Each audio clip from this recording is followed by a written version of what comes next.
Mavs lose game 1, 89-107, but it doesn't matter because, like I told you, Kendrick, game 2 when the series starts. Yeah, you know, they said what the kid did. They say he was over there rubbing his head, seeing his ass whooping going on in game 1. There's nothing I could do here. Nothing to see here. And boy, it was a listen, Mavs fought back, but just too much bad basketball play for the Mavs. I gotta run downstairs and get my food real quick. Couldn't shoot the ball straight to save their lives, Sham. I got some numbers that's gonna shock you. I just saw out here.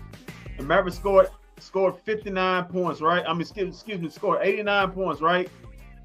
Luka, 30 of those from Luka. It was a Luka. Yeah. The rest of the team had 59 points. Luka had 30.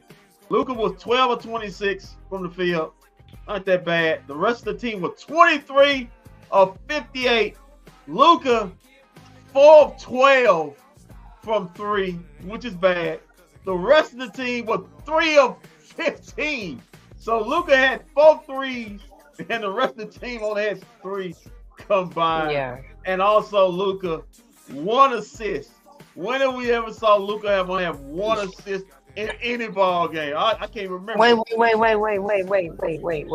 He only had 1 assist. 1 assist. He had 10 boards. He had 1 assist in this game. So when I look, and you don't win a game like that. You're not gonna win a game like that. It's one of those things. Kyrie let you down. Your role players let you down because he was finding the open person. Nobody was hitting shots. Right, and before we talk about, I know we're gonna talk about the bench. And Jaden Hardy ended up with 13 points, going to skew the numbers. But when this game was in doubt, Sham, the bench points when everybody was playing, and they didn't sub in the backups. This thing was 26-6 in favor of bench points in favor of Boston. So I know you're gonna read off the number, but forget those total numbers. It was 26-6 when everything was counting. So the bench was bad.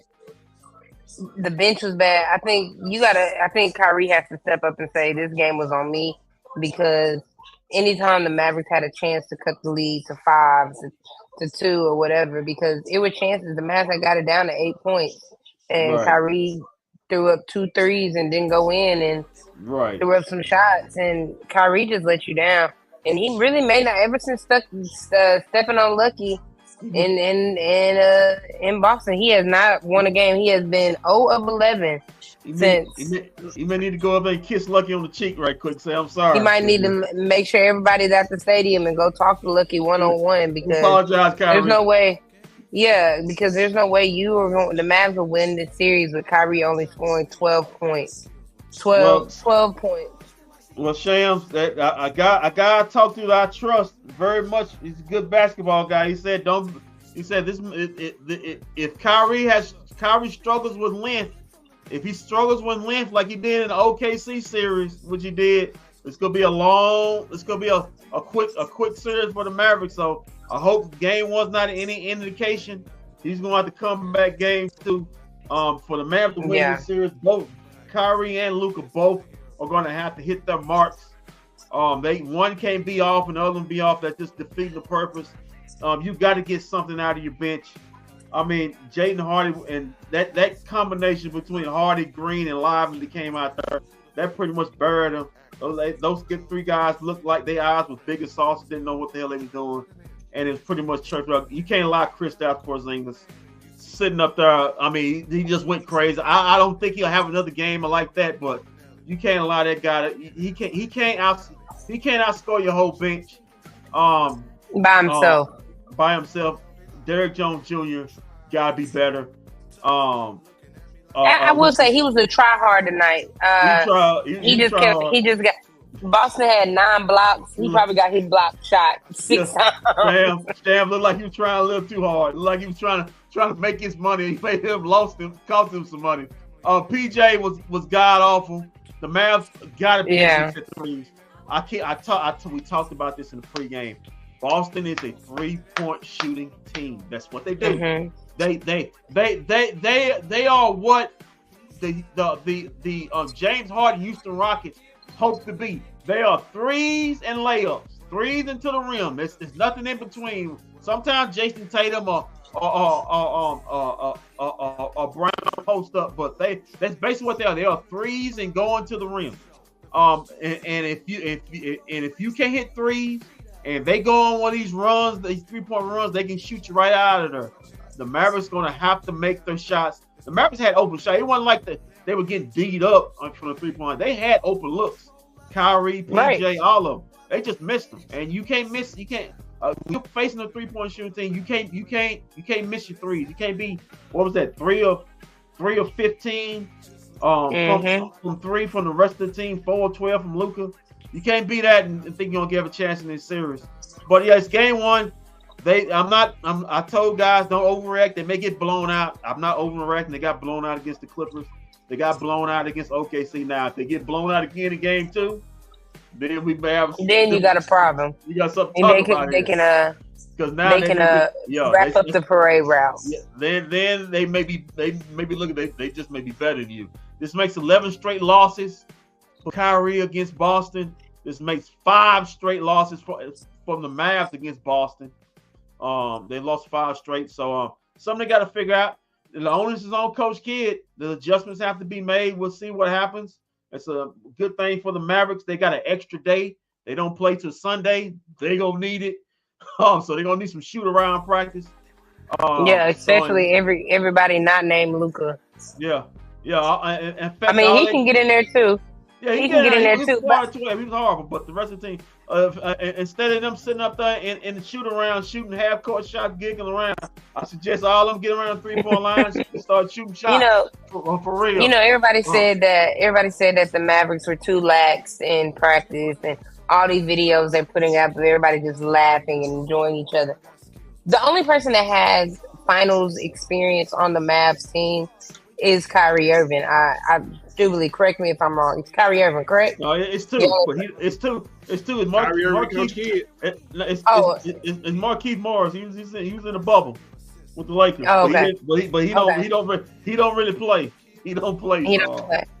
But you're looking at a Boston team who their starting lineup was all in the finals. So they've been here before. They know how to play in the finals. The Mavs just they have to adjust. And the good thing about it, Jason Kidd has been good with adjusting in these playoffs. The Mavs, game 2 is a must win. You can't go home down 2-0. I mean, you tried it when you can. In 2011. I agree. Wow, it's what I'm talking about. Now, if the Mavs come out game 2 and they lose a close game by 2 points or something like that, I'm still not going to overrank. You just got to hold serve at home. Well, all I'm saying, the Mavericks can't get rocked like they did today. They got rocked tonight, and they didn't handle it well. If that happens again on Sunday, then we got some issues going on going into the game. Right, and I mean, Boston has been the better team the entire season. I mean, they won 60+ games for a reason. It's not like Boston's not no pushover. Yeah, they had a quote-unquote easy route to the finals. I mean, but they've also had 13, 14 days off. The Mavericks could have had the same amount. But we haven't seen what happens when the Mavs have a long layover a little bit. They come out rusty, not hitting shots. I will say this, Shams. I did not expect Kristaps to have the game of his life in the first half. After 38 days. I don't think that's happening in game 2. I mean, he was basically perfect in the first half. I mean, everything. Yeah, what did he do in the second half?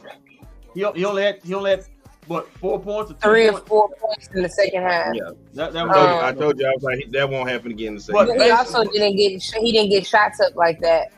What I'm going to look and I'm going to take from this game, I'm gonna look at third quarter when the Mavs went on the run and they cut it down to 8. That is the focus point I'm going to look at. Thank you, Sam. I was just going to say that.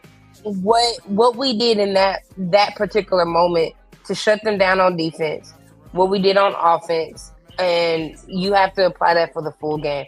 I know Derek Lively was in there. It was some of those fouls Derek Lively picked up that I felt like were not fouls. Yeah, it was bullshit. It's called like it was some bullshit. But we do have a problem. Everybody on Boston can shoot threes. Everybody, even Al Horford. And we got one more problem, guys. I don't think I don't think Daniel Gafford can play a lot in this series. Here we go. Gafford Lively can't guard KPR Horford on that 3-point line. Derek Lively's fine. I don't think Gafford is quick enough. Gafford's not fast enough. Yeah, he's not fast enough. Play a whole lot. Here's the thing, Kendrick. Yeah. Here's the thing, Kendrick. Remember what I said this? I said I think they might have to run a two line. Gafford might have to go to the 4 while Lively plays the 5. You're at a liability right there. With Maxey. Him and Max. You can play Lively and Maxey. You can play Lively and Maxey together. I'd rather play Lively and Maxey together. Your offense gets junked up if you got both them centers out there. I mean, that's just packing the paint because you got to be able to spread the floor at some point because they're basically playing the same. They're doing the same things.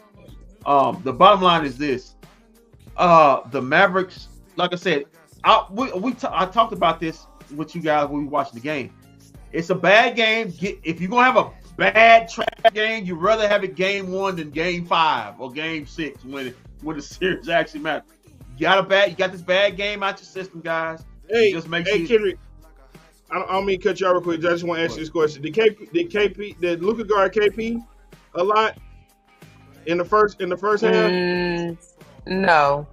I mean, nobody was guarding anybody. For some reason, Josh Green wanted to get that smoke, and he got it. I think that might have to be the adjustment. Luka might have to take on the assignment of Kristaps Porzingis. That's fine. He's strong enough to keep him out of there. I'm just saying. I think that might have to be the assignment. I saw too many times. I'm seeing Josh Green or Jaden Hardy, just small guards, just sitting up there doing bad jobs on the pick and roll, getting caught up on KP in that high post. And him either driving them or shooting over the time. That can't happen. I mean, Josh Green is 6'4". KP's almost got a foot taller than him. That's not going to work. My brother keeps visiting. It's because the role players didn't do anything. It's not just the role players. Yeah. Kyrie, your star player, didn't do anything either. Yeah, we can call out Kyrie, but your role players were god awful. PJ Washington was getting blown by. He's supposed to be this defensive person. He didn't do anything. Derek Jones and also he got the foul trouble quick. He got fouled. He picked up 2 fouls in the first in the first 4 minutes of the game. That really kind of disrupted. He's got to stay out of foul trouble.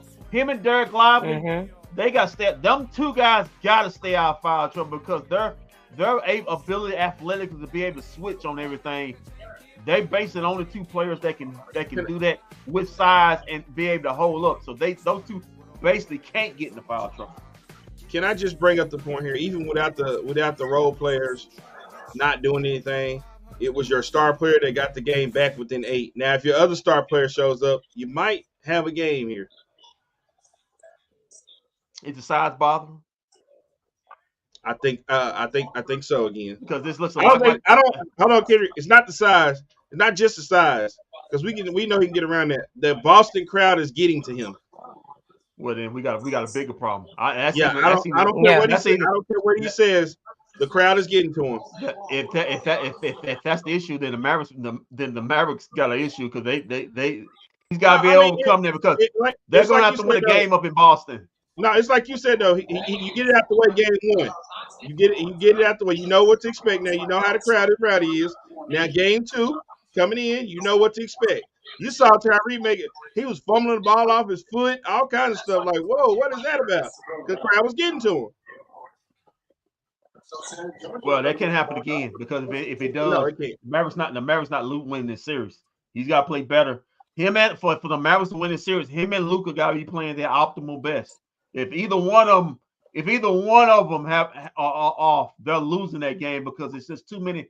Boston's got too many guys that can do a lot of good things as far as shooting the basketball for you to overcome. Those 2, because you can't, like you said, Walt, you can't, you want to have it, but you can't count on Josh Green, Derek Jones Jr., or PJ Washington to be elite offensive players.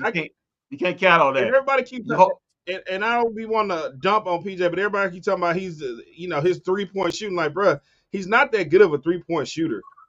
He misses a lot of wide open threes. Now, it comes times where he'll knock them down when it's time, but he's not that good of a 3-point shooter. Right.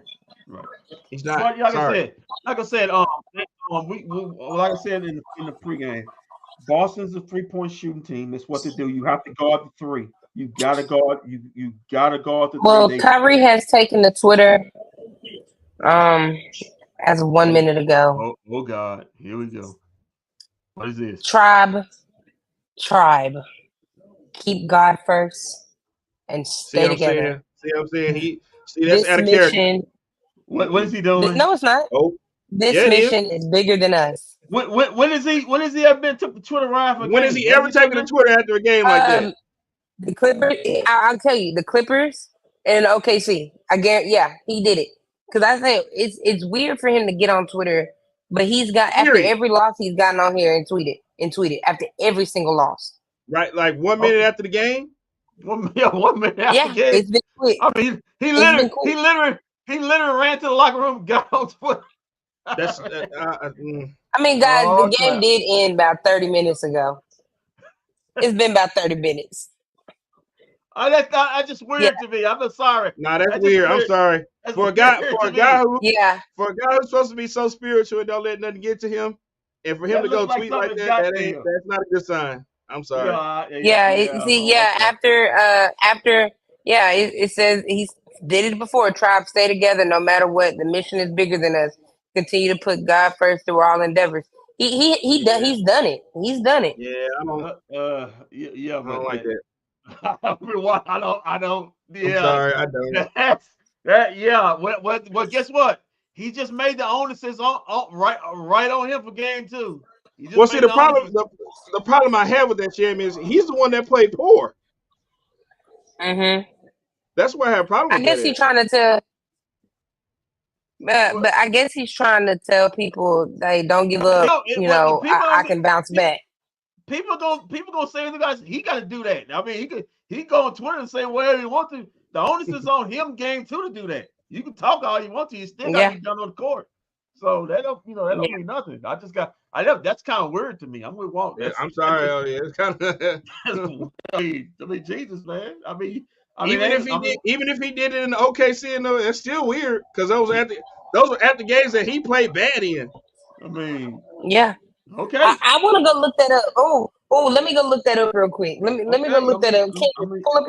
Kendrick, pull up your ESPN app and let's look at something when he's tweeted and let's look at his numbers after those games. Those games. Yeah. Let's look. When did the playoffs start? What was the first game of the playoffs? It was game 1 of the Clippers. Yes, which game was that? What was the date on that? Hold on, Shane. I got you. Hold on. Okay, let's see.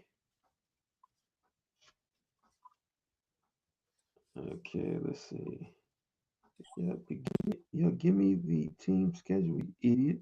Well, I guess while I do that, might as well check out the low lights. Yeah, Shams is me and Shams. Okay, that was what was that? April 20. It was in April. April 21st. Okay, well, let me keep scrolling a little bit. Okay. No, April, after game 1. Yeah, on April 21st, Tribe, keep seeking the truth, keep God first. What was the next loss? Okay, he actually had a good game, and that was April 28th. He had 40 points in that game. Did you say in what game? That was the what day? What was the date? April 28th. He had 40 points. No, he did not say anything that day. Okay, so he had 40 in that game. Okay, let's go to May 7th. That was game 1 against the Clippers. He only had 20 points in that game. May 7th, he said, Tribe, stay together no matter what. Okay, let's go to Jesus, where is it? The 10th, May 10th. They had another loss. There's Lucas going to the basket. On May 10th? No, that was May. He did tweet May 10th. That was May 10th. Was there a game on May 10th? No. It was May 11th. Okay. They won that. They had a game. Okay, May 11th he did tweet at 11:11 p.m. Tribe, God hears all of our prayers. Stay together with a heart emoji. Okay, May 13th, they had a loss to What was his OKC. numbers? What was his numbers? How was that not a foul on Jaden Hart? I mean, by Porzingis right there on Jaden Hart. That was kind of weird. Oh, he did tweet May 13th. Tribe, stay together, stay strong, and stay together. This mission is bigger than us. Keep God first. Okay, I know he had a bad game. May 28th. So he's recycling the same tweet. May 28th. May what? May 28th. That was the loss against Minnesota, 105-100. He had a bad game. I don't know the number. I know he had a bad game. He did not tweet that game. Oh, okay. Well, they was up 3-0, so he needed to tweet on that one. And then we got they was up 3-0, so he wasn't worried after that. And then we had tonight. Oh my God, Peyton, who's this guy that's hitting threes over what? Hauser. We just found out his name, Hauser. Josh Green. What was Josh? Hauser actually been What was Josh Green trying to do? Money. Josh Green was right on that play. He wasn't expecting Porzingis to hop up and get it though. Guess what? I wasn't expecting Porzingis to hop up and get that one. He was right, but he was still wrong. Yeah. Josh Green got short arms. God, we need somebody to talk noise to Luka. Look at her. I mean, Porzingis had it going. That's what we're reverting to. Yeah, the Mavericks need to hire some. The Mavericks need to hire a guy to run in the crowd. And we need somebody to give Kyrie a hug on Lucky right now. Oh, this ought to be good right here. Join us live from Arlington is at Tovash 10. This ought to be good.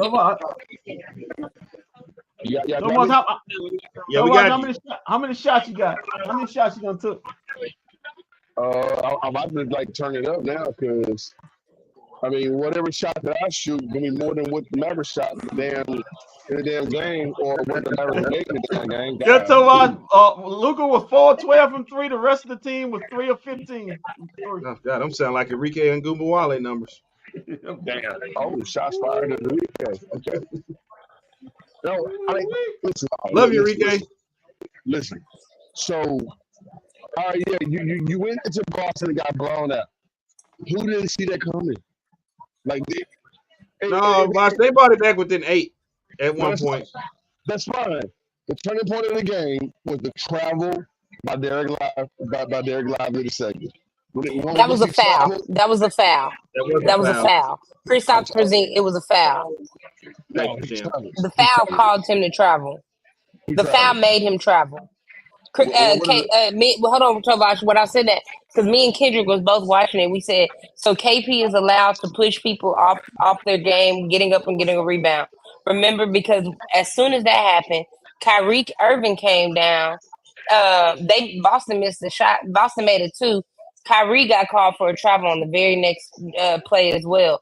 And the same thing happened to a Boston player, but they called Derek Lively for the foul. The thing is, Kristaps Porzingis was able to put his body all over Derek Lively, and the foul pushed him to move his pivot feet, but they didn't call the foul. So I get what you're saying. It was a changing point, but the refs also were not calling those fouls. They were letting Boston get physical, but again, we were not. And guess who we're probably gonna have next game? Tony Brothers. So they may win that one. They may win that one. Not to mention, Al Horford shoved Daniel Gafford right in the back, right in front of the referee's face, and he didn't say nothing. They may win that one because Tony Brothers may say, you know what, we need this series. We need this series to go a little long here. We don't want to be having a quick series. So what I was saying is that was the turning point. Now look at these threes again. That travel by Derek Lively was the turning point of the game because after that, the Celtics started making shots. So it's cool. It's cool to cut the game down to 7, to 5, to 8, stuff like that. And once you do that, you got to sustain it though. And then after that, I mean, 3-pointers start raining again. So yes, this was basically game 1 of the LA Clippers series that the Mavericks started the whole postseason with. I'm not tripping. If you're a Maverick fan, you're tripping about this, take that shirt off and throw it away and burn it. Because you don't deserve to be a Mavericks fan. Well, Because Bosh, I only have one pick in the argument here, and that is that the difference between the Clippers and the Boston Celtics is they got some shooters out there that everybody on the floor can shoot. Okay. The Clippers didn't have that luxury. I mean, they had it, but they didn't have that luxury. So have the Mavericks faced a team that shoots threes like this? My God, he traveled. No, they haven't. Not even OKC. No, they haven't. Listen, Boston is a three. This is what they are. Well, listen, I'm actually done scouting the games over the last. They are a 3-point shoot. They led the league in 3-point shooting and takes percentage. They shoot threes now. If they're not on, they can be beat. But boy, when they go on these little runs, they hit 4 or 5 in a row. It's an avalanche. But I will agree with you on this. There's a 3 right there. I would agree with you on this. That the travel, it was a turning point because the Mavericks was on a little run. They got the rebound, and then the travel happens, and then they kind of broke the momentum. All of a sudden, like you're right, Boston regained their legs. They went and hit 3 or 4 threes again, and then the leads back up to 16, 18 points or something like that. The bottom line is this: the Mavericks have to find a way to disrupt the Boston Celtics 3-point rhythm. You can't let when these guys are driving. They're basically a super version of what the James Harden Houston Rockets used to be. I talked before you got on. I talked with this with Sham. They are threes and layups. They get to the rim, and if you collapse, they drive, kick the ball for threes. If you don't, they get to the rim and try to go for layups and dunks. That's what they are. Maybe you see some post-ups from Tatum or mid-post from Tatum or Brown, but it's not that many. That's basically what they are. But they're very good at it. They're very good at shooting threes, and it can be an avalanche if you have to run them off. You have to be tied together on the defensive end, because if you're not, it can happen. But I will agree that before I kick it back, you talk, I'm going to be long-winded. Like Walt said, if you're gonna have a bad game, you get it. Like you said, get it on out the way tonight. It's fine. It's just the Mavericks got to make their adjustments. Play Brady got to get more out of Kyrie. 12 points, whatever bothering him, or him tweeting right after the game, which was weird to me. Get that out your system. If they do all that, they haven't lost back-to-back games in the playoffs at any point in this playoffs. If everything's maintained to what they've been doing, so playoffs, they'll be just fine. But the fact of the matter is, it was just a bad night at the office. But Boston had something to do with it. But the Mavericks had a lot more. The Mavericks didn't shoot the ball straight. They had open shots. Didn't make them. Don't worry about it, Kendrick. We're gonna keep the tribe together like Kyrie wants. Shams, we talked about it. They missed a lot of Tobias. We talked about it. They missed a lot of bunnies at the rim. A lot of layups. A lot of dunks. Just free throws. They were god off on everything. They did everything wrong to get you in this situation to get blown out. But credit to the Mavs. They did bring the ball game back to within 8. So if you want to take something out of it, they did get the ball game within 8. I am going to take something out of that. Because with everybody playing bad, they still show that they can come back on this team. Yep. Not whenever they want to, but kind of almost like whenever they felt the need and wanted to. But I'm going to say this, Shams. I'm going to say it. The Mavericks can't. This is the wrong team to be trailing. Right. By 22, because as much as they can shoot themselves out of the lead, they can shoot themselves right back. We saw it. They back into it. Yeah. They couldn't hit threes for a 5-minute stretch, and then all of a sudden, after that turnover by Derek Lively, they went on a 3-minute stretch hitting threes, and it was back up to 20. It takes too much energy to get down to any basketball team. It takes double that when you play the Celtics. If Kyrie makes a couple more shots and gets going, Mavericks probably win this game when they were on that run. Yeah, he was god off. Here's another takeaway. I'm sorry. Here's a preview of what game 2 should be. All right, so the dude that's getting the most accolades on the TV screen is bitch ass Porzingis, and I'm sorry I'm saying that because he's not that guy. I was screaming that same shit. I saw you tweet that out earlier. I thought that was kind of weird after he was going on the heater. He's like, he's not that guy. And I was like, oh, that's weird. That's weird. He's not that guy. 2 points in the second half. You're not that guy. I am sorry. I will scream it to the day I leave this earth, bro. So you ain't expecting 18 point first half? You ain't expecting 18 point half again? He finished with 20 points. He is not that guy. He's also the reason why the Mavericks actually came back in the second half because he was missing shots. The moment the Celtics started missing shots, it's up to the Mavericks to actually capitalize. They did.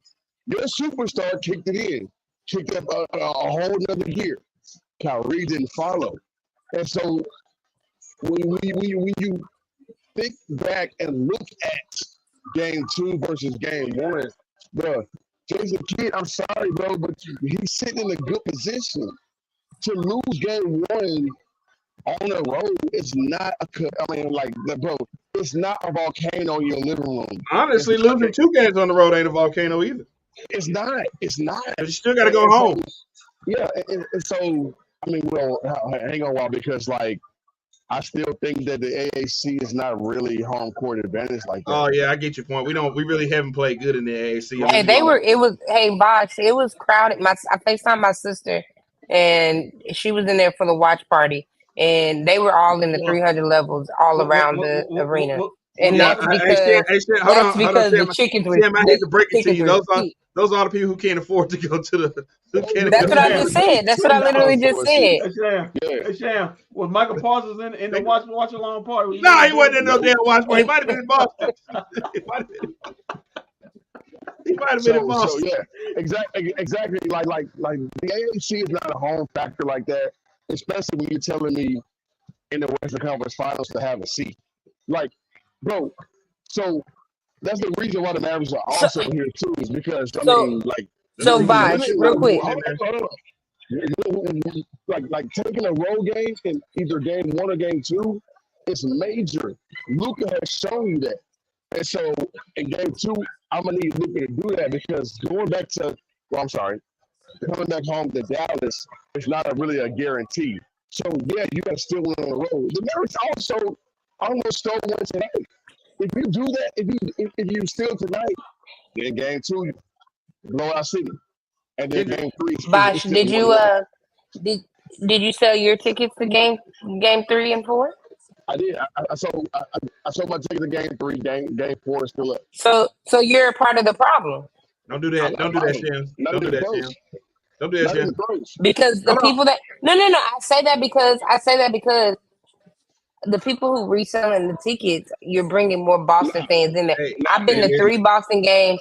Listen, I've been to 3 Boston games. The game winner, and it was another one. There's a lot of Boston fans in Dallas, and that Boston game where I went to, it was green everywhere. That's fine. And everybody. Say, Sam, I got a client. He said he sold his ticket for $9,000. Hey, Pops want me to sell his. Pops low-key want me to sell his too. I think so. He said if I wait another hour, I could have got it for 10. Listen, Sham, I got news for you. Yeah. Boston, Miami, LA, the Lakers. They're gonna be in those three franchises. Hold on, say those teams again.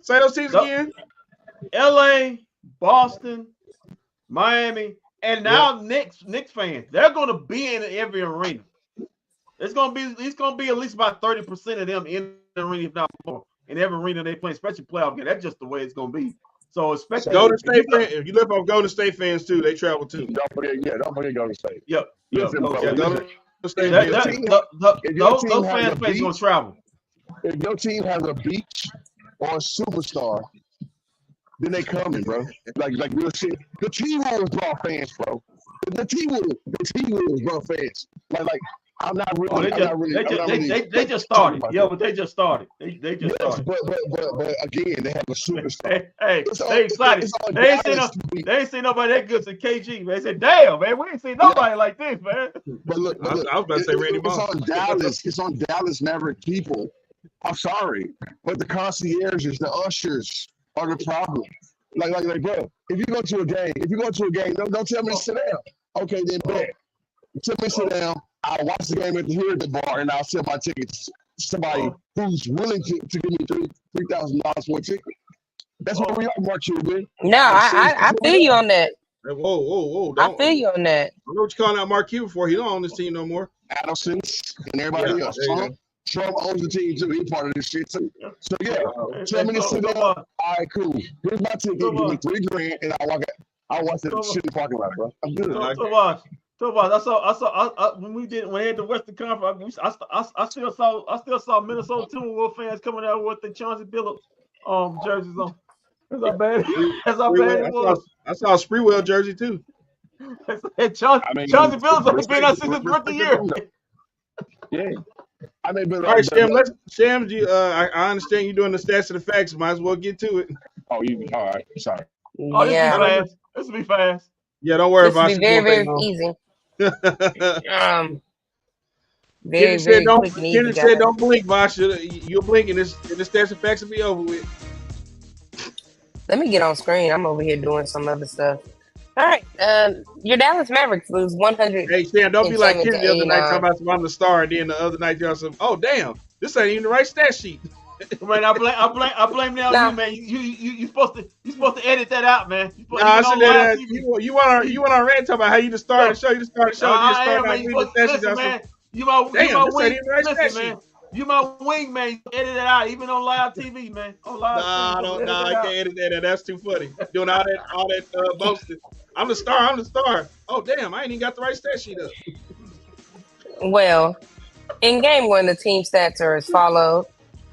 Field goals, Mavericks went 37-84 for 41.7%. Boston went 39 of 82 for 47.6%. Percent. That ain't that bad, Sham. Read the next one. Oh, I know. 3-point percentage. The Mavericks went 7 of 27 from 3 for 25.9%. Boston went 16 of 42 for 38.1%. Jesus Christ. Yeah. Free throws, Mavericks went 12 of 19, and Boston didn't do much better. They went 13 of 19. Did you say the Mavs played or the Dallas Wings played? I was confused. I just put it this way, Walt. 3-point percentage and assists will shock the hell out of you when Sham's about to read these assist numbers. It will shock the hell out of you. Yeah.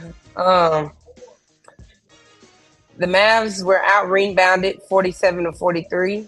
That's what happens when you get a blowout. Well, the assists. The Mavs were doubled. Boston doubled the Mavs and probably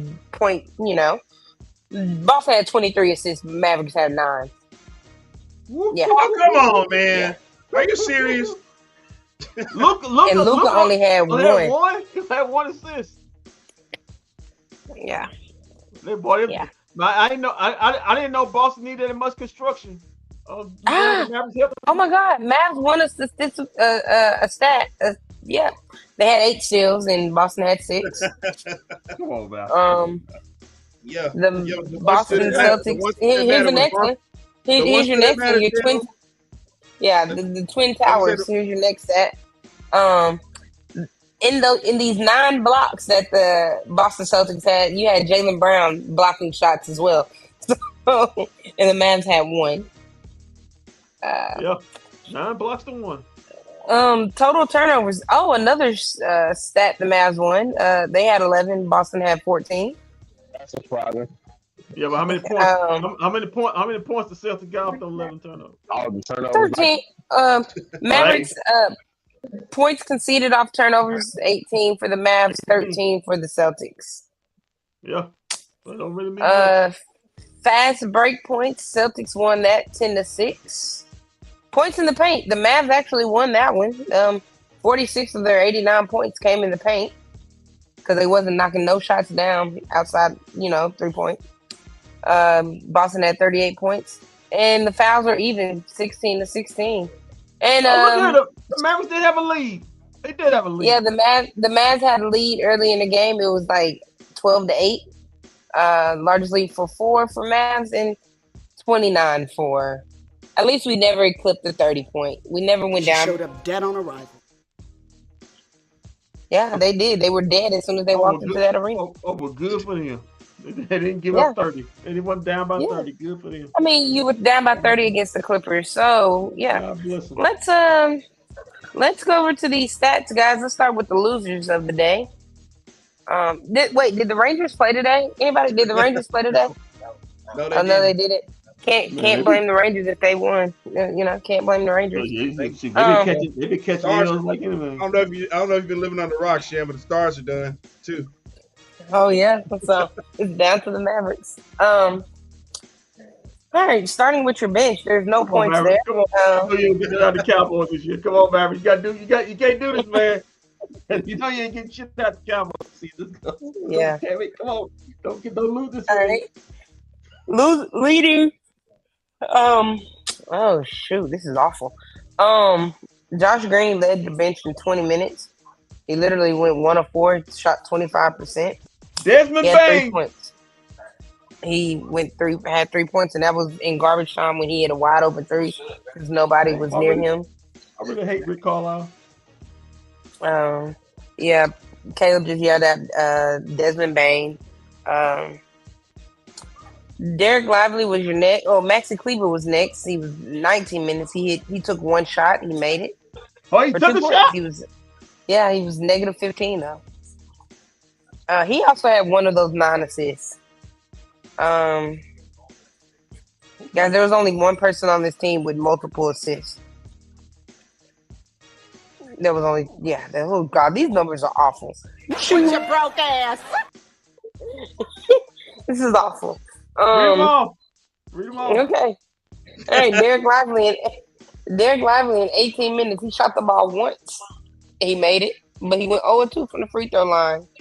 He had 5 rebounds, 1 assist. He had 5 fouls. He did. He had more fouls than points. He was 5. Negative 15. Yeah, negative 15 from Jaden Hardy. In 11 minutes, he was 4 for 8. He had 13 minutes. He may have earned some more playing time for the way he played in the last few minutes. He got garbage. He got garbage time. I'm just saying he did better than Kyrie. In 8 minutes. In 8 minutes, Tim Hardaway Jr. He went 0-2 with a 3 not touching the rim and another jumper that shot over the rim. He was a 0. He had a steal. That's the only stat he registered was a steal. With your broke ass. Dante Exum, he used all his energy in the last 4 minutes rushing up the court, dribbling the ball. In 5 minutes, he had 2 rebounds. And he was a +7, guys. He was a +7. The only person on the Mavs. Oh, wait. Dwight Powell, he was +7 too. The 2 people that was only in the plus, the plus side. Moving on to your starters. How many points did both of those have? 0. With your broke ass. 0. Yeah. That brings your total to 19 points from your bench. Actually, no, I lied. I lied. 21 points from your bench. Okay, let's get to the starters. Let's get to the main guys. Oh, you're ready? Are you ready for this? Give me some new music, because this is amazing stats right here. These are amazing stats. They don't deserve new music. Not after tonight's performance. Daniel Gafford. He did go 3-3 from field goal, from shot 3-3. He had 2 free throws. Like, what? It's 3-3. He went 3-3. He shot 3 shots and made 3-3. He's perfect. Two free throws. He made both of those. He had 8 points and 3 rebounds, but he was -10 overall. Moving on to Kyrie Irving. No, man, we're gonna say that that's an amazing stat right there. Moving on to Derrick Jones Jr. Poor baby, he was 2 of 9. He had 9 of those shots. 6 of them were blocked. He kept trying. He kept trying. He was 1 of 2 from 3. He had 6 rebounds for 5 points. She Like showed my up God, dead he on like the my right. God. PJ Washington in 36 minutes. He was 5-11 from the field, 0-3 from 3, 4-6 from the free throw line. He had 8 rebounds. He had 14 points. I did not know he made 14 points, but Who had he 14 was over. points? PJ Washington. Only thing I think first, man, make sure them ribs is right. I mean, you would Right. want him to have 14 to 18 points, Yeah, but what did he not shoot? like that. What was his shooting numbers? That's what I want to hear. 5 of 11. What was 3-point numbers? Not bad. That's not. What Not was bad. 0-3. Not good either. 0-3, yeah, Oh, that's more like it. That's more like it. That's more like Yeah, it. he was minus 15. And going to your 2 stars, your amazing 2 stars. Kyrie Irving in 37 minutes, he put up a tour date, a calendar date, 6 of 19, 0 of 5 from 3. That day's coming up soon. Yeah, he had 3 rebounds. He's the only guy with 2 assists on the team.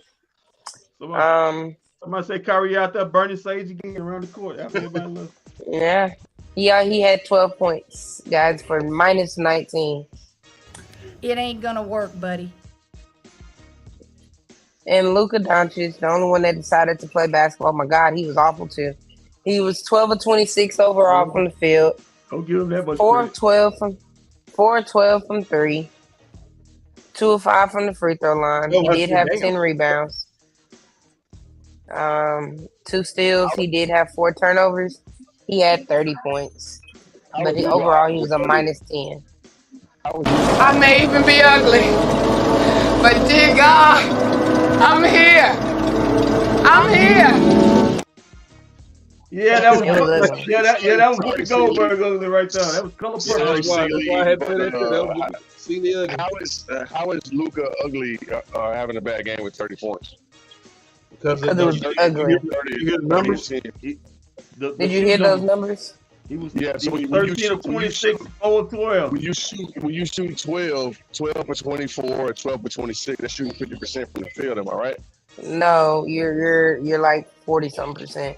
But you're 4 of 12 from 3. 4 of 12 from 3. He was 4 of 12 from 3. All right, so the team didn't shoot the 3 ball well. Not Luka was awful. Because if Luka was awful, the Mavericks have 59 points. So Bosh, we're not doing this. Bosh, we're not doing this. We are because we're not. It's the finals. We're talking basketball and sports on a sports show. So we are doing it, Sham. So again, I he ask shot you, 4 of 12. How was Luka awful tonight? He shot 4 of 12 from 3. That's okay. But what else did he do for you tonight? He nothing. Brought you back. He brought you. What are we talking about? He brought we you lost back in by the game. He was down 29.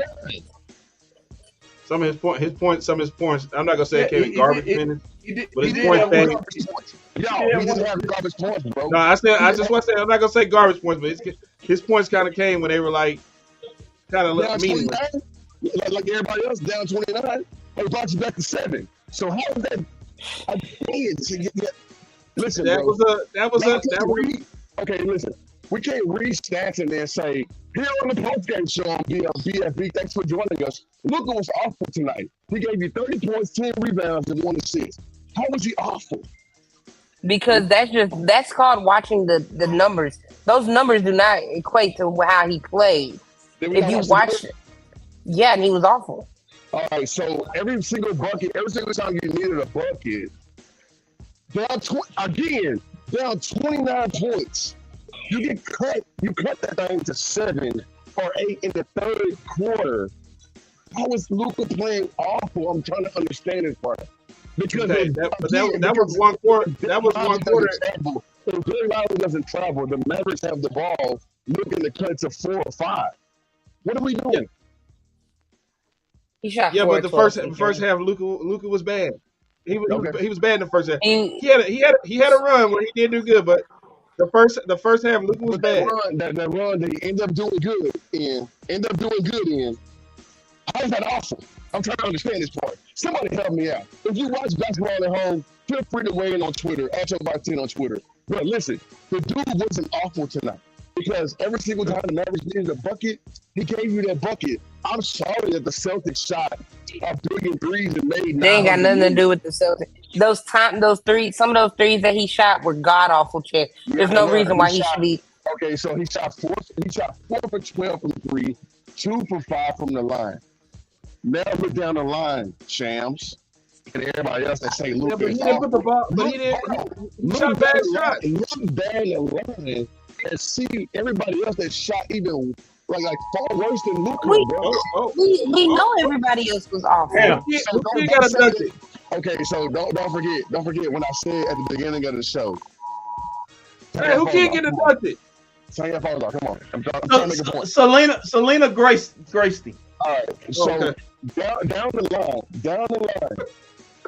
line, when you look at every single person down the line, Luka gonna look at them and be like, "Bitch, I should slap you, Curry. I should slap you, Lively. I should slap you. He should slap himself I should slap everybody else." I gave He should slap himself too. 30 points.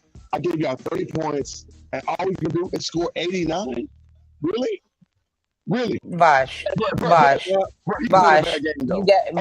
gotta get up. Vash, you gotta get up.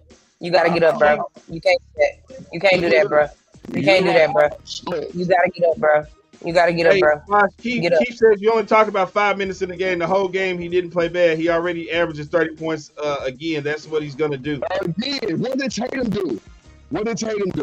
And what did his team do? They won the game. What did Luka do? And what did his team do? His team didn't help him. If his team would have helped him, the Mavericks would probably still be playing basketball right now. What are we talking about? If Kyrie helped him, Kyrie would have helped him. He would have won that game. But his team, dog. His team, bro. Because Kyrie already underneath, already like going through it. He's been going through it since the end of the T-Wolves series. But he been getting killed already. So the Boston fans get on his head already. We're talking about everybody else. Luka stepped up and gave me 30. All right, you're absolutely right. Oh my God, Luka played amazing. Luka played the game of his life, and the Luka played the game of his life. I will never slander that man again. Tatum did what he's done all playoff long. I will never slander him. Bro, what I'm saying is like sometimes look across the court, and whenever you see another superstar, Sam, score 16, but his team helped him out. Don't say to them, okay, so to you, how did Tatum do tonight? He did what he was supposed to do. Oh, exactly. Scored 16 points and get 11 rebounds. Luka carried the damn Mavericks, but they only scored 89. Carried them to an L. Carried them to an L. So Tatum's whole thing all year long, everybody in the Northeast been like, well, how come Tatum's not in the mix for MVP? How come Jason Tatum's not in the mix for MVP? Okay, cool. Now I want to be fourth in MVP. Y'all wake me up when it's time to read. Let me know when we can get past this whole Luka. Nah, Bosh, I mean, we ain't slapping no role players. They get past the series.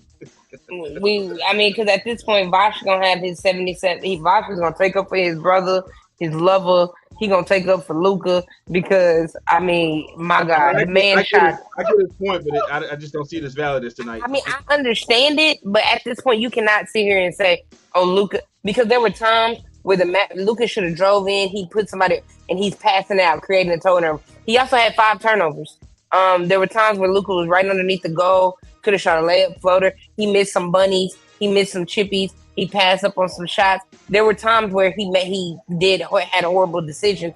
That's what I'm looking at. Who's the second highest scorer on the team tonight? Nobody. Hey, everybody sucked. With 14 points, PJ Washington. Hey, Shaz, I'm gonna finish this off for you. You don't mind? I'm gonna finish this one off for you. I'm gonna finish off. Because maybe your delivery is gonna be amazing. Maybe he won't argue with you about Luka.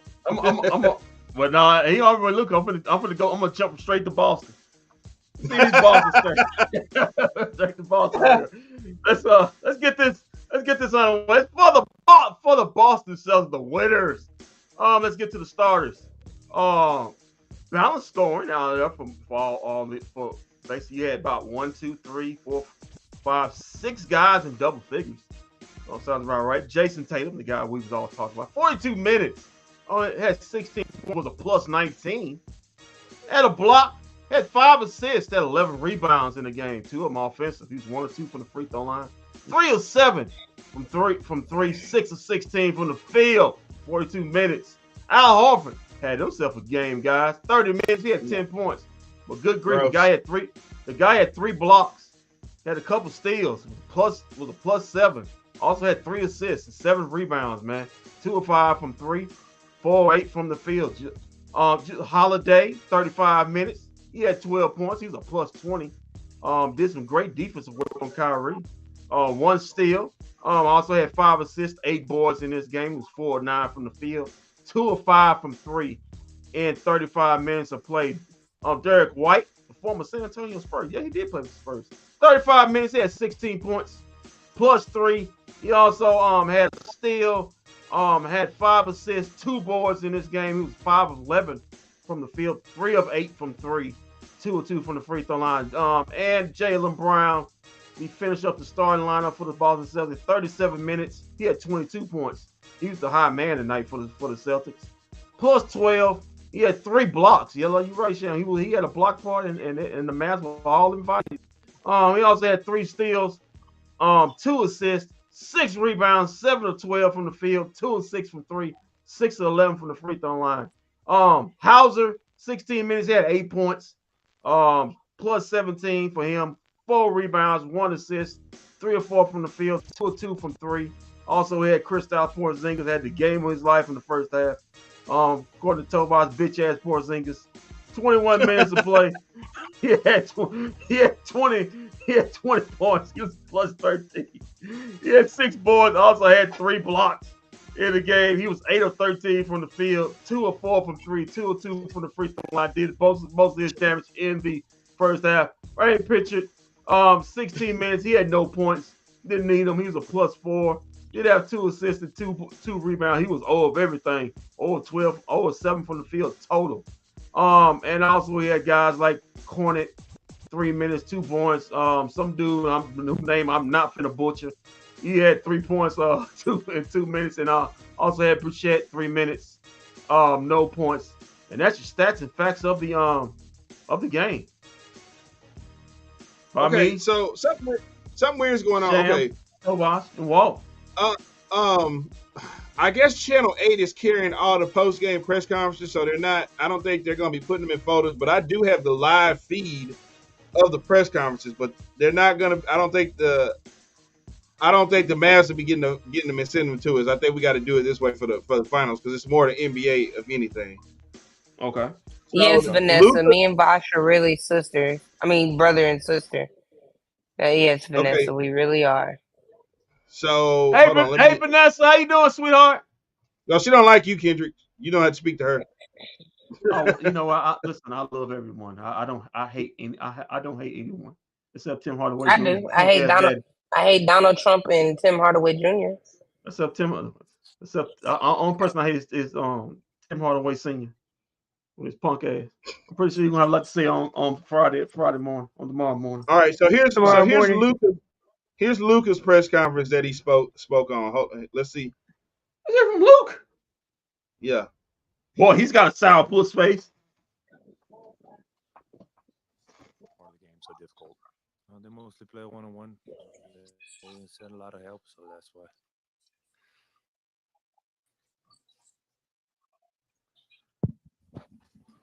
Luka, you've obviously been here before, down 0-1 in a series. What do you remember about, the first round and the second round, what the next day was like for you guys? What did it look like? What did it feel like? I don't remember. Just you lose or you win. First to 4, we got to focus on the next game. Does that give you guys confidence, though? Of course. You want me to say we have no confidence? I just want to hear you say it. It's good for our stories. Of course.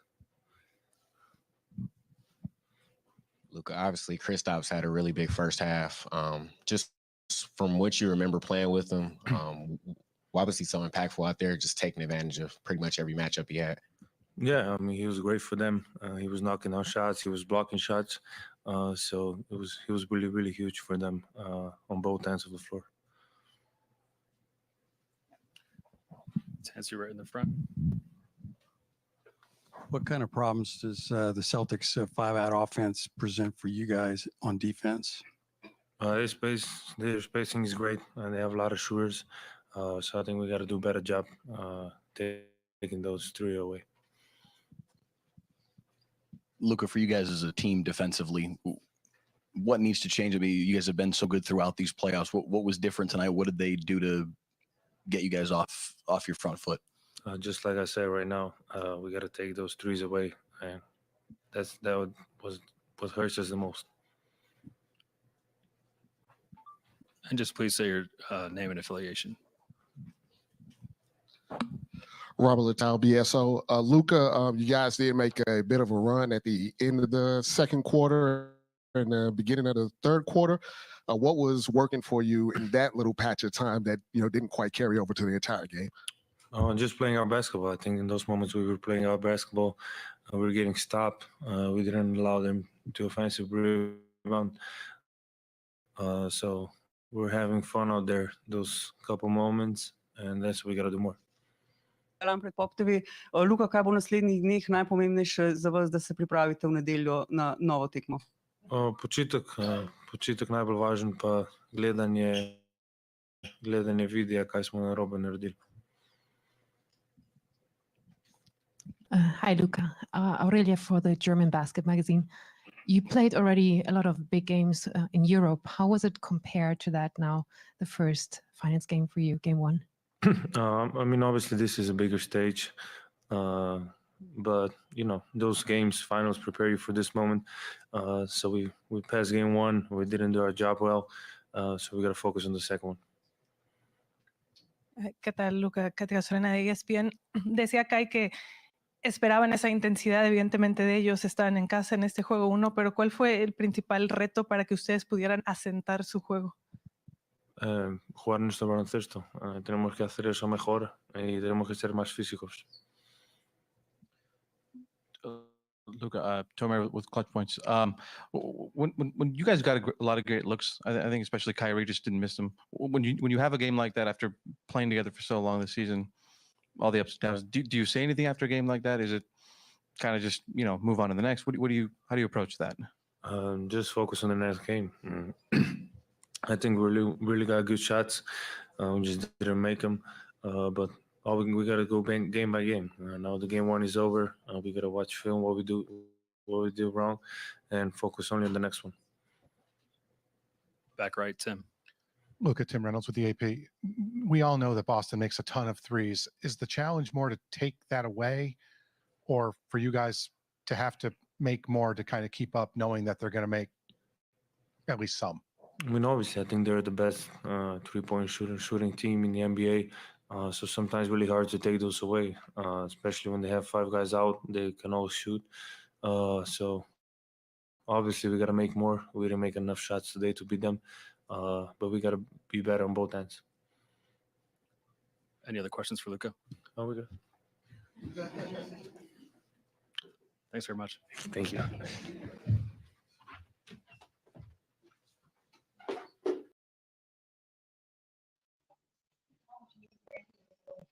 All right, that was Luka, and then we'll go to Coach Kidd after that. Kendrick, anything you want? Kyrie still holding the ball.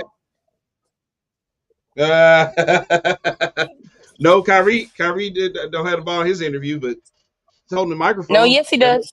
Yes he does. He has the ball in his interview. Ray had posted it. Yeah, Ray had posted it. Okay, kind of weird again. Oh yeah, he does have. I'm looking at it. He does. He have it sitting on his lap. Okay, kind of weird again, but anyway. Okay. Get kind of you wait this time to get your ass weird as hell, then you. All right, bro. Okay. Do you have anything you want to say about Kendrick about what's the name's press conference? Luke? I mean, he talked about they're the best 3-point. Like I said before, he reiterated. He just repeated it. They're the best 3-point shooting team in the league. They've been that way all season. They are 3-point shooter. They lead the league in takes percentage. That's what they do. You got to be able to get them off their rhythm.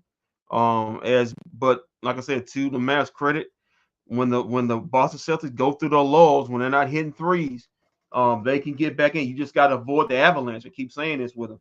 They can put pressure on the scoreboard with you if they're making them. But like I said, I'm not going to, and I think the rest of the team, hopefully they'll follow the advice. I'm not pretty much Coach Kidd's going to cue them on this. I'm not going to lose any sleep over this loss. I mean, they got Boston did exactly what they were supposed to do. They won game one at home. They were the favorite. They were 6.5 point favorite. They did what they were supposed to do. Now the Mavs got to go in the lab, make some adjustments, shoot the ball better, all of them. Make make layups. When you're going in against Kristaps Porzingis, you gotta be able to finish the ball, make your free throws. They were god off on every offensive stat that they had out there. And defensively, you got to keep them in front of you because if Boston gets behind, if they're able to break down your defense, it's church. Because either they're going to go to the rim, or if your defense has to collapse, they're going to kick open when they play 5 out. They always going to have 5 guys on the floor at all times. They're going to be able to shoot threes. That's what makes them good. They always have 5 guys that can on the floor at all times that can shoot threes. And you have to keep those guys in front of you and make them shoot contest threes, not just practice threes. That's all I got. You did say something earlier that was very key. You said Luka and Kyrie both can't have bad games. If that's the case, then we're not going to win. Then it's church. Yeah, they can't both have. I mean, both of them going to have to hit 30. I'd say this. I say this doing on my threads and also doing on X. They're both going to have to average 30 for the Mavericks to have a chance to win this series. One can't average. I say 25 to 30. No, it's I say Kyrie can get 20. I think Kyrie can get 20. This is why I say that. Kyrie can get 20, 23, 25. Luka's going to average his 30. But your role players, if PJ Washington is averaging 18, Derrick Jones Jr. getting 15, or Derek Lively or Gafford putting up some numbers, then I think you're okay. This is why I say that. They're going to have to get plus. They're going to have to get about 63 to see, because I really don't know if I can count on, because how the series is going, Gafford to be out there long enough to get you to have an impact. Also, Maxey still won't shoot the ball. We've seen what they try to put Tim Hardaway Jr. out there. My God, Jaden Hardy. Did they really try? Basketball IQ. They basically took the lobs away from the Mavericks tonight. Yeah, took the lob. So took the lobs away from the Mavericks. They used Kristaps and Al Horford to pack the paint and force the other guys to shoot threes, and they hit them. But if I can't count on them. I can't count on Gafford. I hear what you're saying, Shams. I can't count on PJ to get you 18 points a night. He had a fantastic series against OKC. Not so much against Minnesota. I can't count on Derrick Jones Jr. My God, he tried hard to dunk on somebody. He failed miserably every time. I can't count him to get 15 points. My only 2 scores I know I can get scoring out of is consistent scoring is Luka and Kyrie, especially if they're going to pack the paint. This ain't a role player series. It's going to be your stars and your coach. Coach making adjustment and star players getting it done. Especially if they're going to pack the paint and try to take away the lobs. The only way they're going to be able to do that again is, once again, Mavericks got to hit the threes to give Boston a reason to come out there and cover the whole court. If not, they're just going to pack the paint and just say, go ahead and shoot threes. All right, let's go to Coach Kidd real quick and hear what he had to say. Oh, Kim's got his hand on his mouth. My God. And his hat's crooked. Man, he must have had a rough night. Luka, obviously, these are pretty alarmingly low totals. With the way the Celtics play defensively, how can you guys get the ball moving and create better opportunities? Yeah, I thought give the Celtics credit. They did a great job tonight defending, making it tough on us. We had some good looks that didn't go down. We got to move the ball. The ball just stuck too much, and we'll be better in game 2. Mike Curtis here in the front. Mike Curtis, Dallas Morning News. Jason, Luka said that they were guarding a lot of one-on-one action. Just with Kyrie and just the way he struggled offensively, did you like the looks he was getting, or just I guess how are they playing him? Yeah, I thought he had great looks that just didn't go down. He had some great looks at three. He had some great looks in the paint. That's just part of basketball. Sometimes they go in, sometimes they don't. Tonight they just didn't go down for Kai or most of the team. And hopefully we get those same shots in game 2 and we can be better.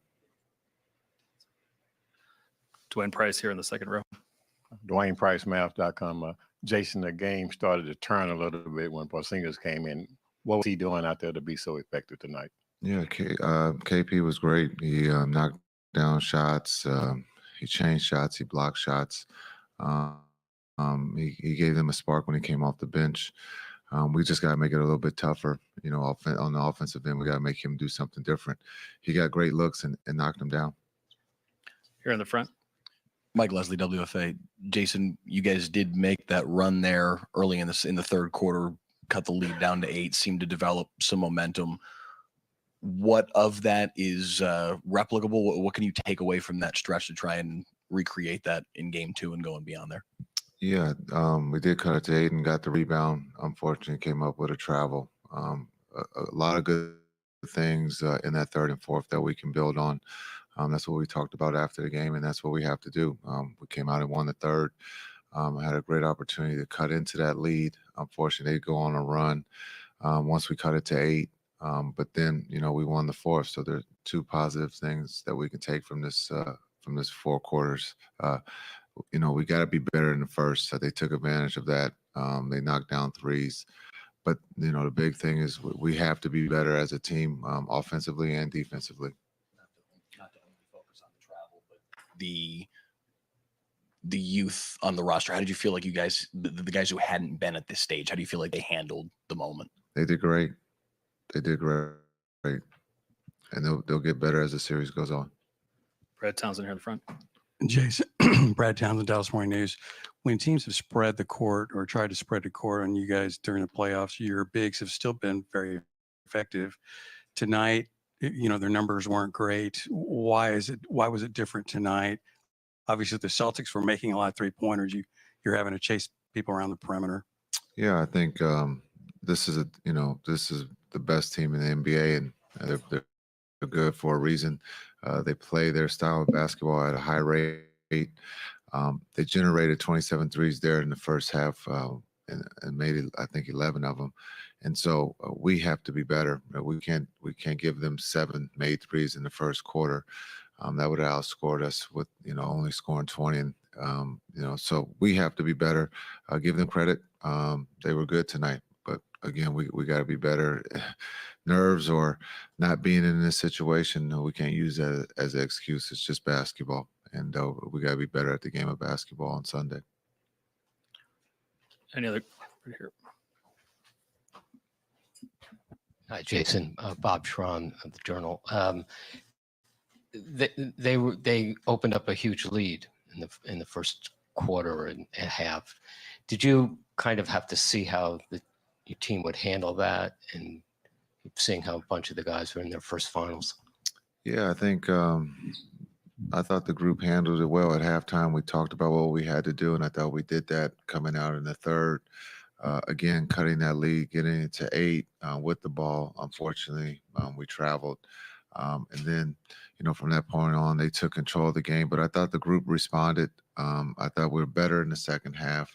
And hopefully we can build on that third and fourth quarter going into game 2. On the left, Tim.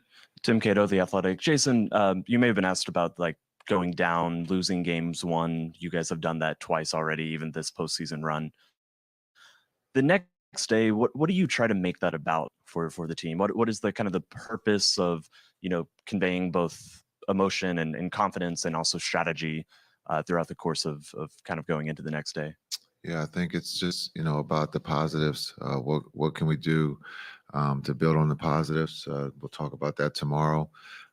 Understanding the small things, the physicality, we have to be better at that. But just looking at the positives, look at the things that we can control, and then we'll build from there.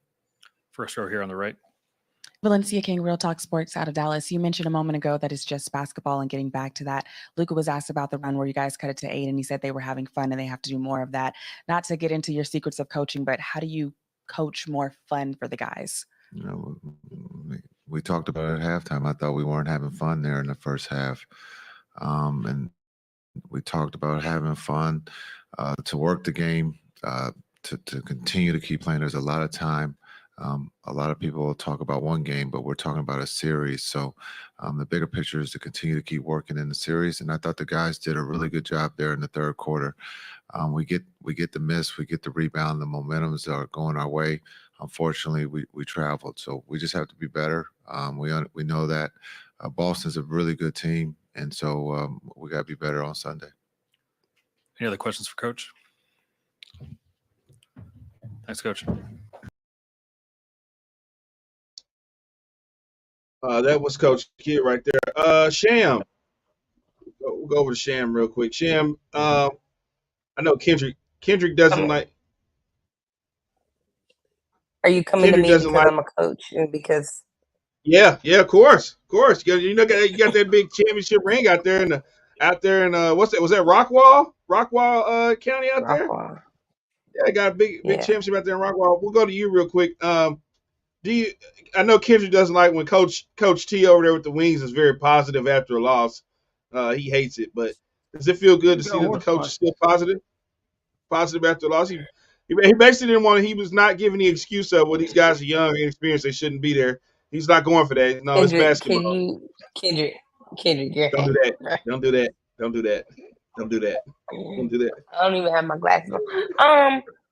One thing I do know, looking at it from a coach's standpoint, I have been in Coach Kidd's shoes about being positive after a loss, because you take what you can from this L and what you can apply to the next game. And we all know Coach Kidd has made some great adjustments throughout the playoffs.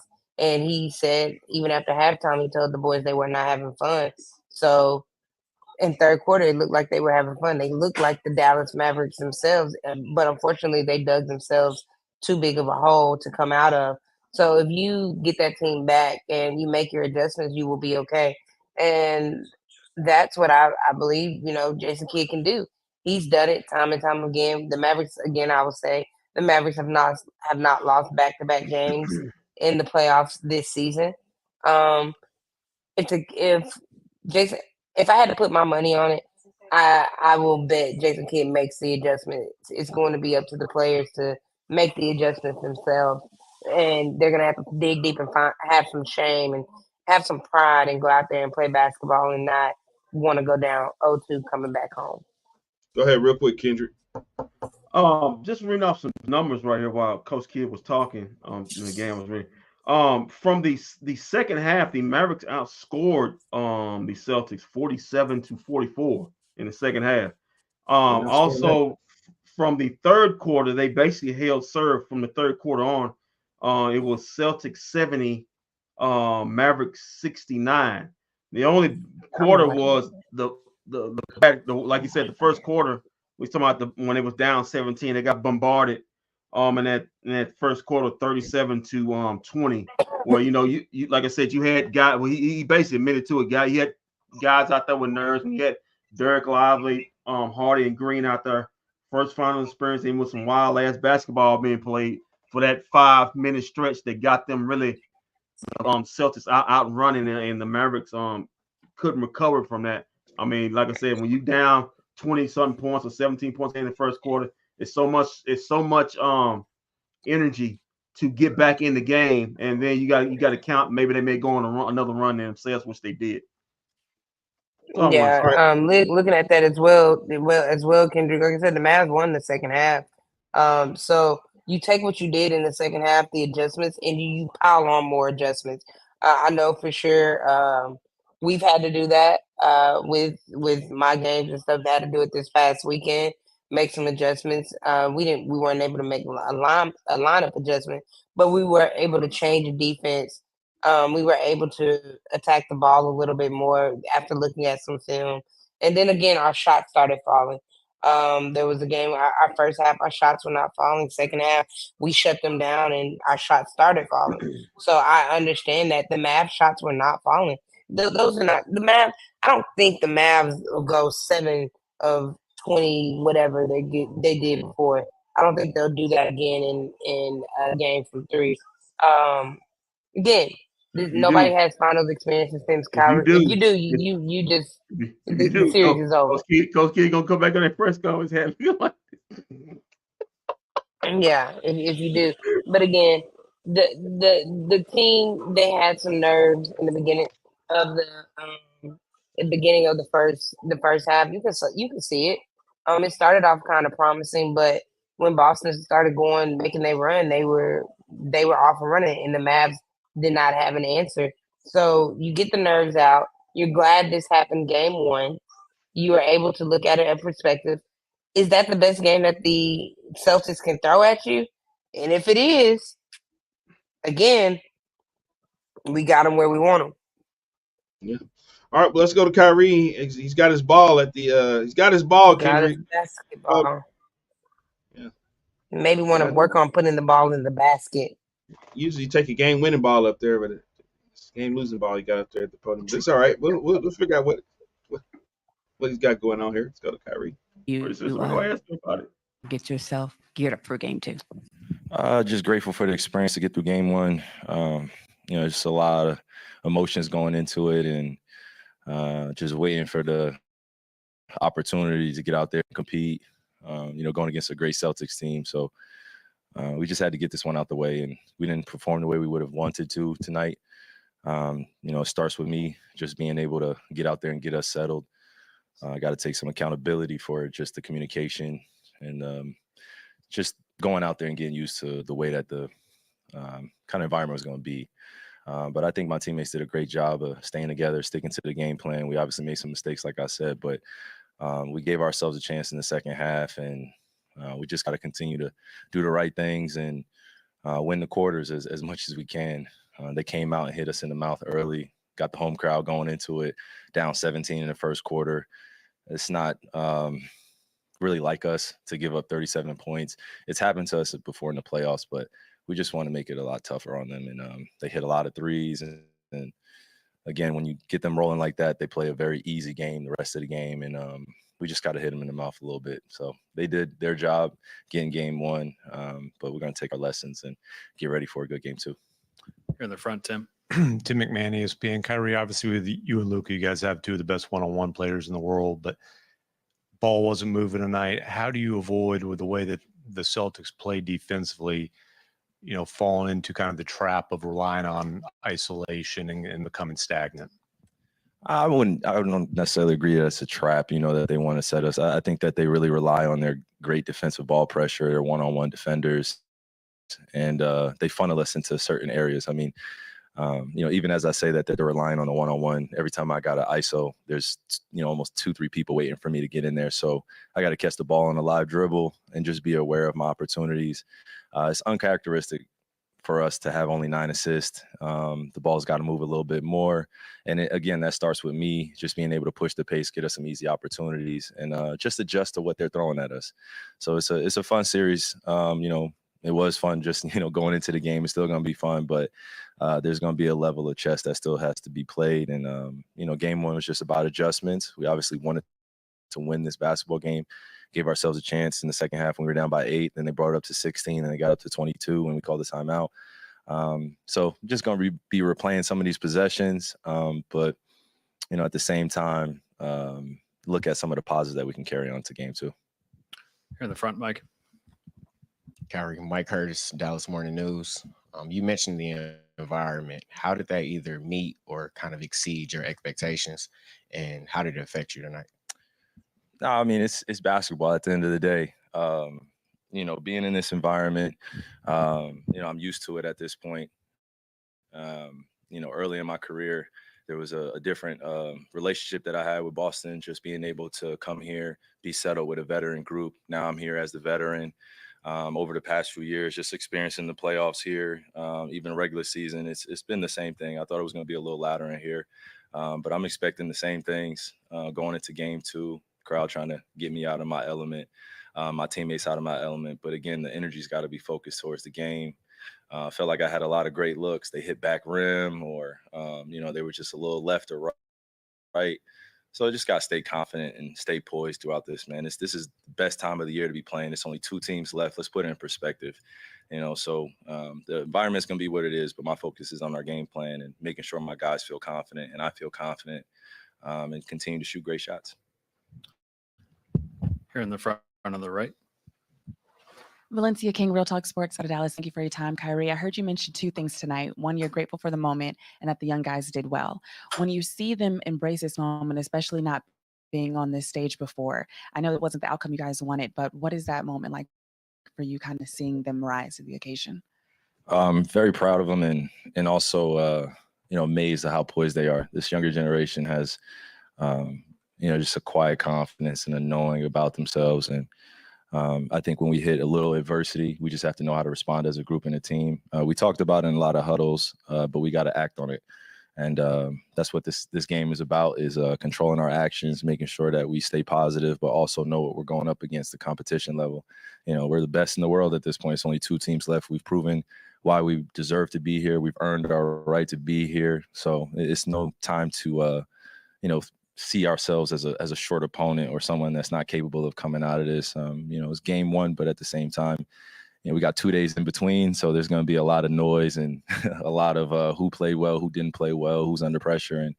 And just tell my guys now is not the time to fall into that and get divided and, be on social media all day listening to people that aren't on the court with us. No disrespect to anybody, but it's just, we're the players out there, so we got to control what we can control and be ready to put on for each other.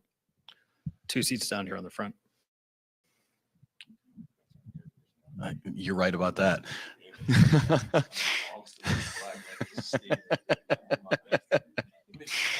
I'm dying right there with you. Mike Leslie, WFA, you guys defensively have been so good in these playoffs. Tonight, the way that they were moving the ball, it seemed like you guys were a step slow on the rotations. What do you need to change? How do you guys improve on that for you? We just settle in emotionally and also just continue to pinpoint the things that are working for us, where we're funneling their guys to where we want them to go. And then also offensively playing off a live catch. They do a good job of loading up when we're on a dribble. They do a lot of, reaching, a lot of verticality effort. So got to give them credit. We're going against a great team. And now is the time to just look at film, spend the next 2 days healing up and just getting ready for a physical game 2. Dwayne Price, Mavs.com. Kyrie, you guys outscored them in the 3rd quarter and the 4th quarter. How do you piggyback on that and take that into game 2? And what did you guys do in particular to get the score back to 8 points in the 3rd quarter? Again, just look at film and then also be ready to wash our hands with what this game was and how we didn't rise to the occasion to start off the game, or just be able to battle with them during those runs. They're going to make some threes at times, but we want to make them tough. When they're at home, they shoot incredibly well. So we knew what we were getting ourselves into, but until we experience it, then we wouldn't know. So this is the first time this group is experiencing the finals. We don't want to use that as an excuse. We want to use that as an strength. We want to use that energy that we have of just going into it and playing our game to our advantage. And then, we'll see how the chess pieces fall in. Over here on the left, Robert. Right, sir. Robert Littell, BSO. Obviously, during the playoffs, you've lost game 1 before. You've come back very, very strong. You yourself have been part of the greatest NBA Finals comeback of all time. I sense a lot of calmness and peace with you up on the stage here.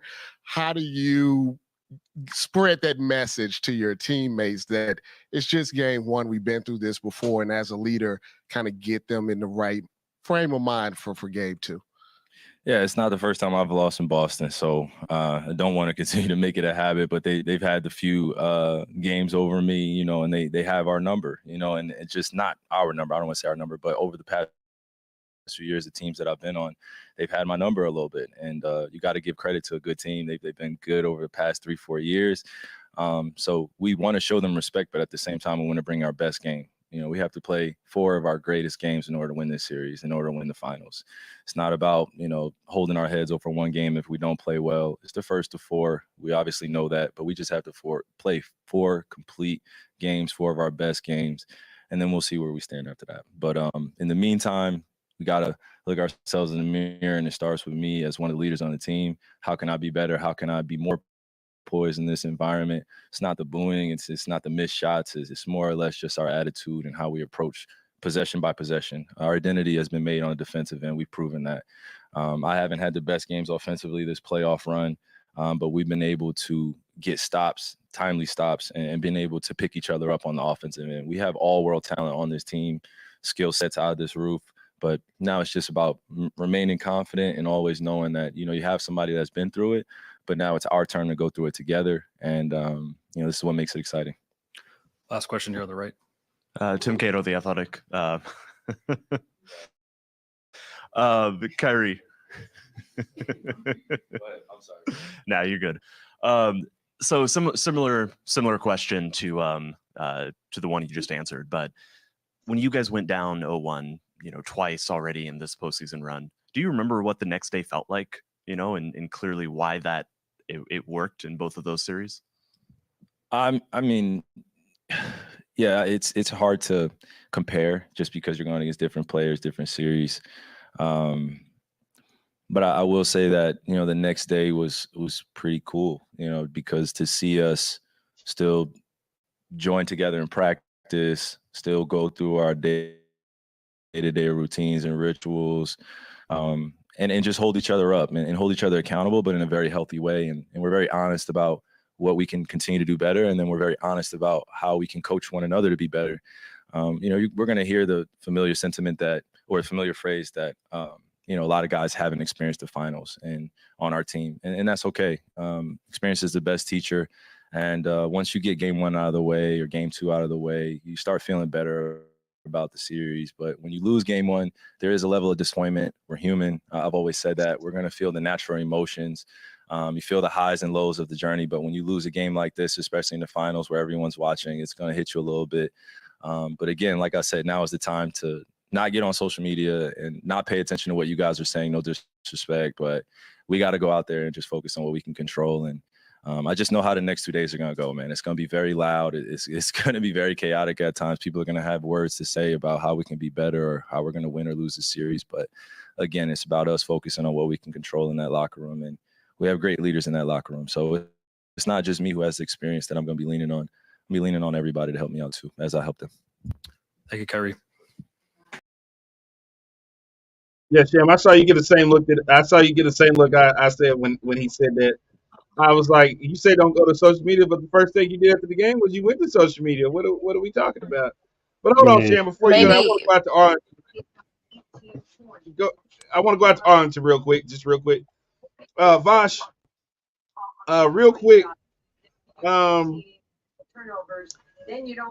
You hear what Kyrie said, but is Kyrie kind of is it the height that's bothering him? Is it the crowd that's bothering him? What's bothering him? I mean, he said he's not having a good play. He hasn't had a good playoff so far, but what do you think bothered him tonight? I mean, Kyrie's an older player. So there's a lot to do with being an older player. And on top of that, I mean, you have a whole city coming down on your head. And they warned you about it. They told you about it. You brought it on yourself. You actually brought that heat on yourself. And so now Kyrie has to deal with it. He's one of those guys that once he gets going, he cooks. He's helped you in the playoffs a little bit. But, I mean, this is just game 1, so game 2 should tell you what type of player Kyrie is when it comes to this series. This particular series. This is the only series I give a shit about. I give a shit about the last one before that one. I need Kyrie to, like, what he said on the microphone, I need him to go and mimic that whole thing. He kind of outed himself. He said we shouldn't run to Twitter, but Shams pulled up a tweet like 30 minutes after the game, and he was on there tweeting, talking about Right. keep the jerk. What are we doing, Shem? We keeping what together? We keeping the Keeping the tribe together. we keeping the tribe together, and God something. Keep God first. Yeah, keep God first. I don't mean to end, but like I said, you said something about the height, but I kept talking to you guys. The worst series he played was the OKC series, which was that they had long defenders that was quick enough to guard. Listen, it's that the Boston Celtics have great perimeter defenders. Remember, Derek White has been an all NBA defensive player in his career. Drew Holiday, defensive player of the year in his career.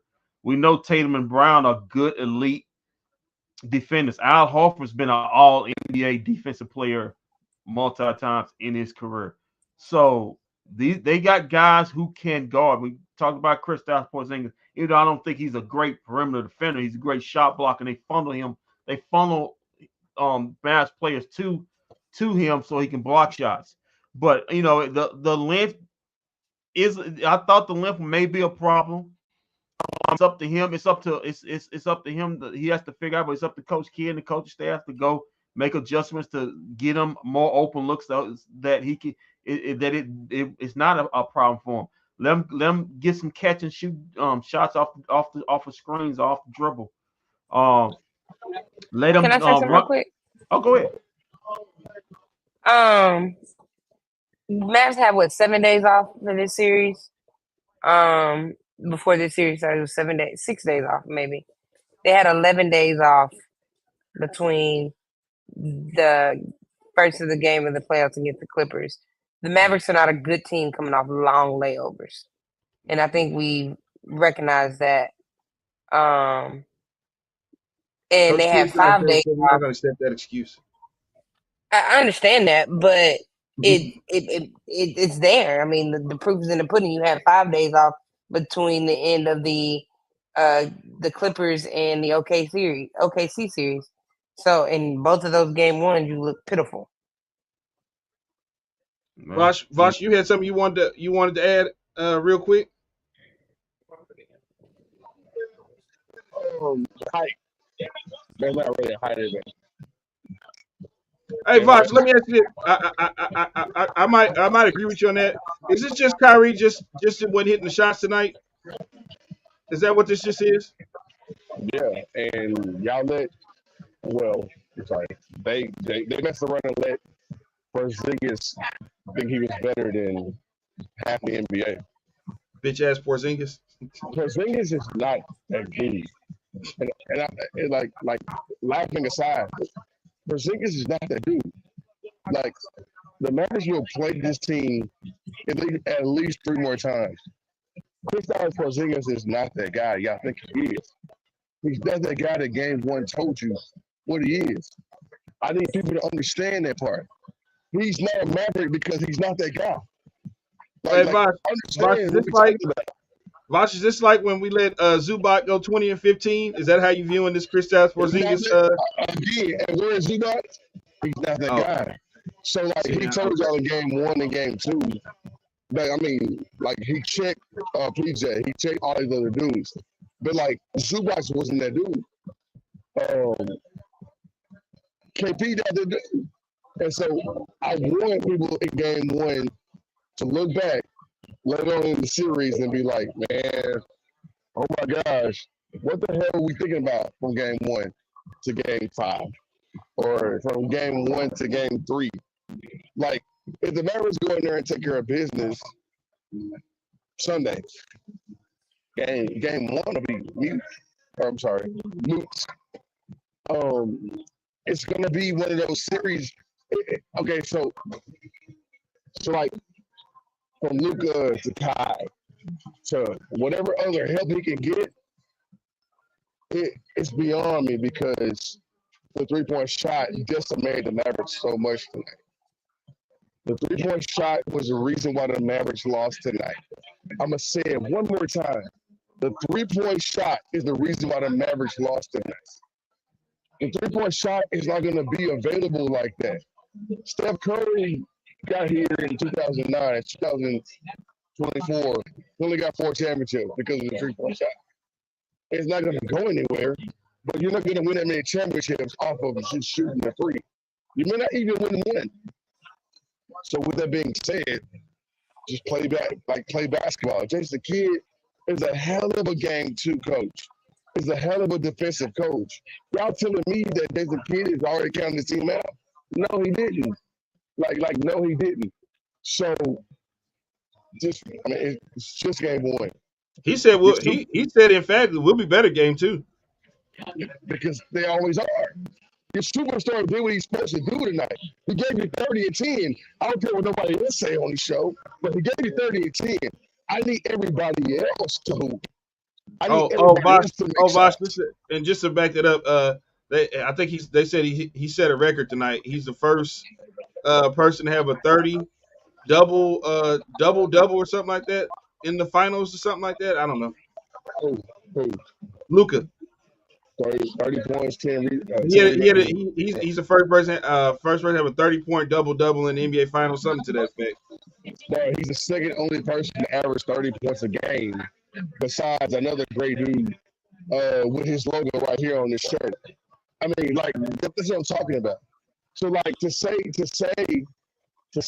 he's not showing up in the series by the way it's just game one. To say he didn't show up in the series and to say he was awful today.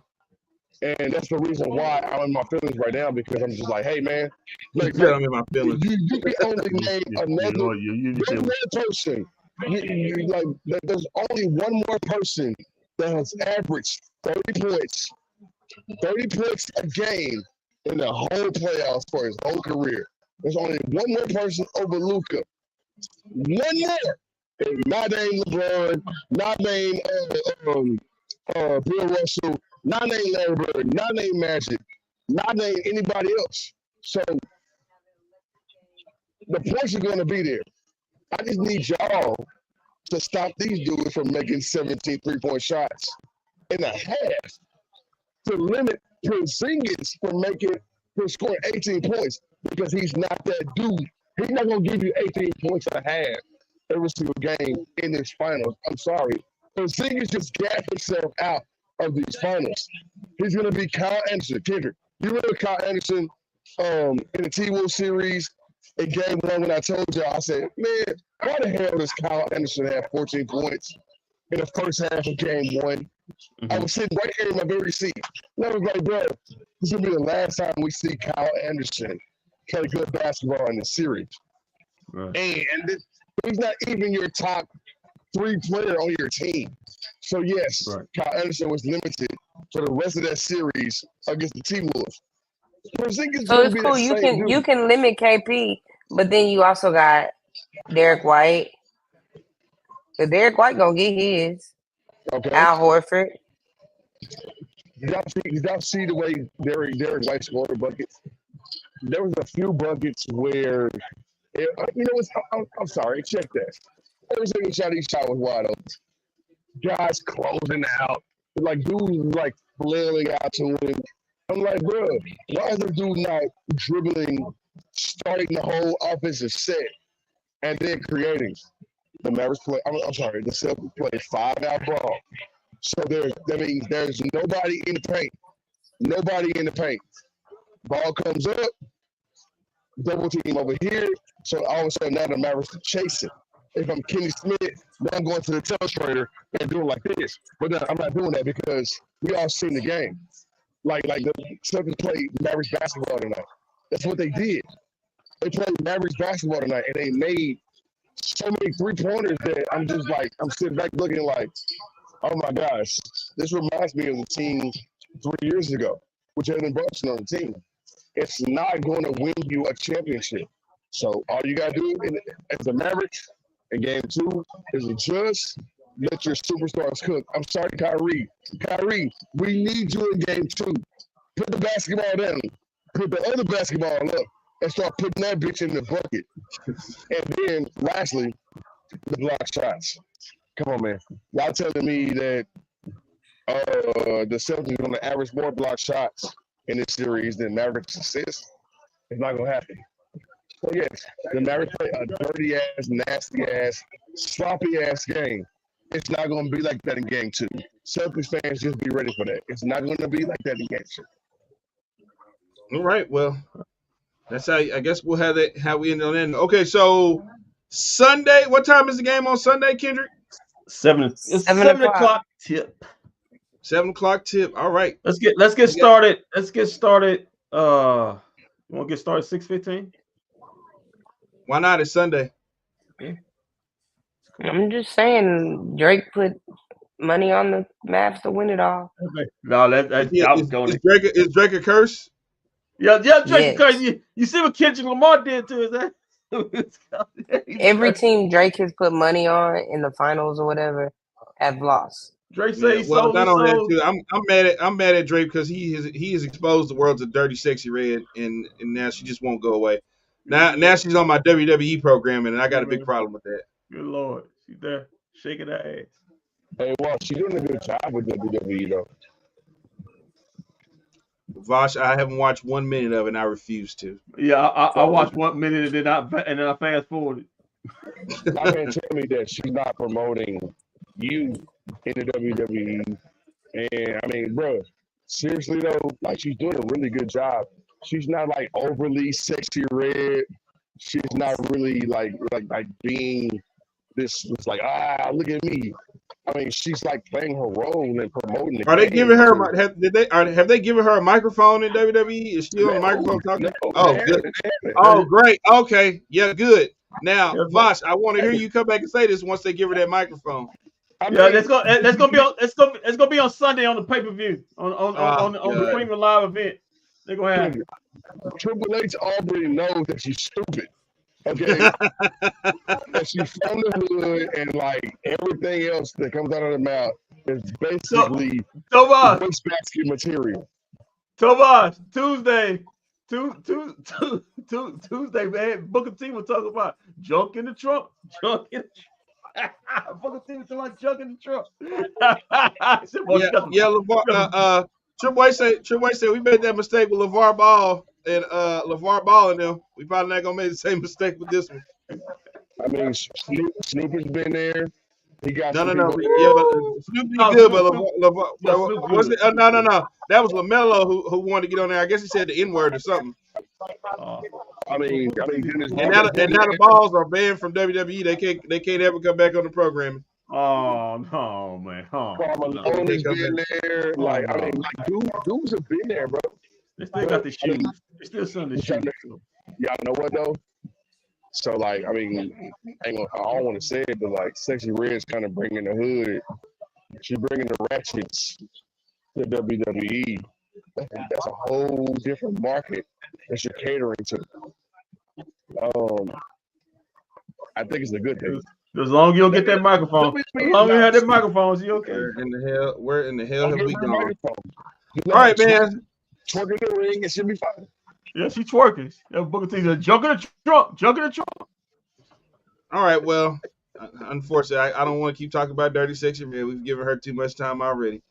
We'll be back Sunday for game 2, where we'll see a difference.